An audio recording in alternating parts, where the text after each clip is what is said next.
I think the problem that we've had is that we have people decided they didn't really want to work so much anymore through COVID, and that has had a massive issue on productivity. Flat out untrue from Tim Gurner, net worth of over $500 million. We need to see unemployment rise. Unemployment has to jump 40, 50% in my view.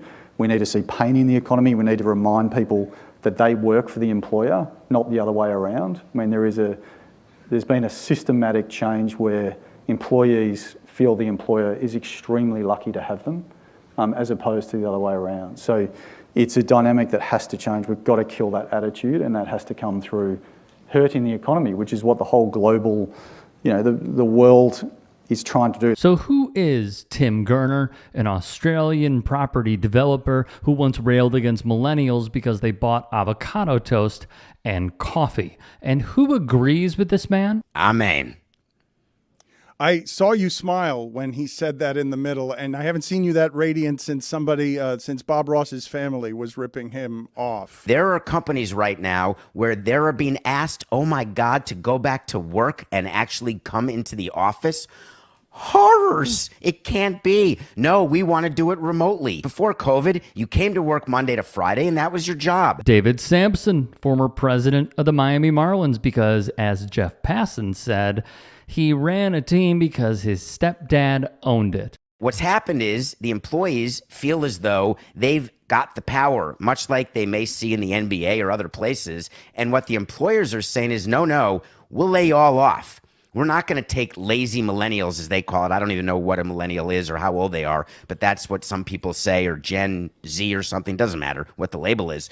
The fact remains that people better realize they better start working, or they're not going to have their job. Good companies are craving good employees. If you work hard, you can find a job and be paid well. This is old, out of touch, high boomer energy. As his co-host noted, Sampson not only does the Dan Le Batard show from the comfort of his own home, he also does his gig with CBS Sports from the comfort of his own home. Let's game the system and put people's livelihoods in danger because we gotta change.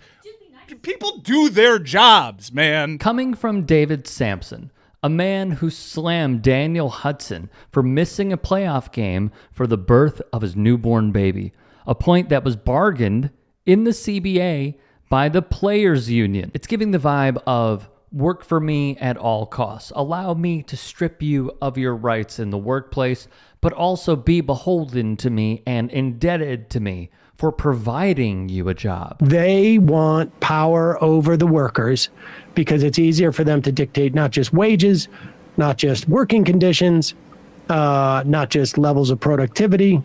They want to disempower workers, and they are willing to tank the economy in the short term to rediscipline workers in the long term.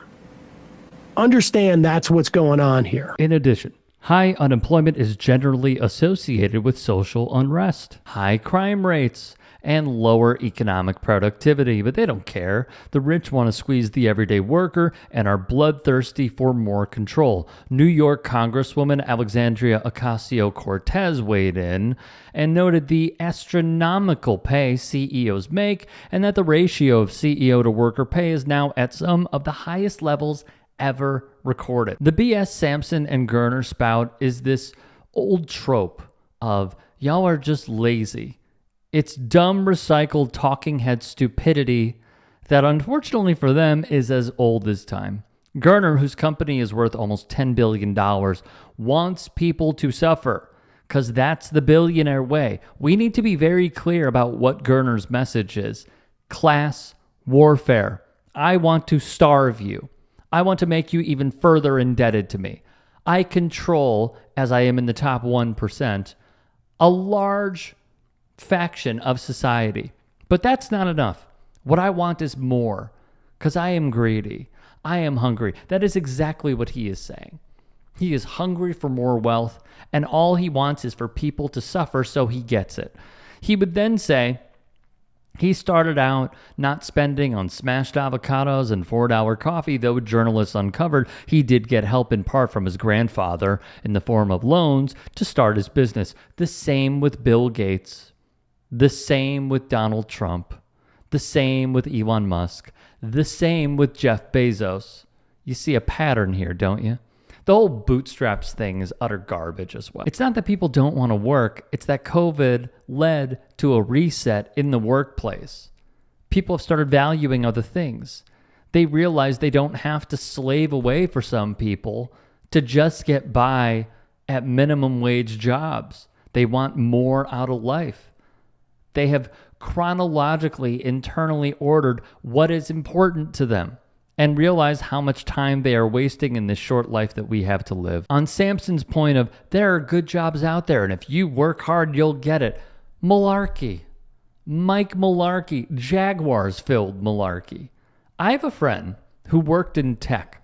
You know where this is going. He's been working in tech for over a decade. He started at the literal bottom, worked his way up to where he was bringing in ridiculous profits. You know what happened to him? He went from one company to another, kept moving up, and then was fired. He was fired. How about the Better.com CEO who laid off people on a Zoom?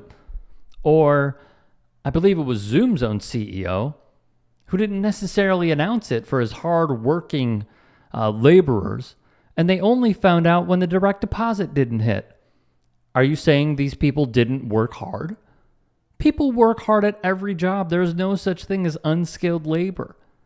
And yet folks like Gurner and Sampson are exactly the problem with what is going on today. I have heard it from family members.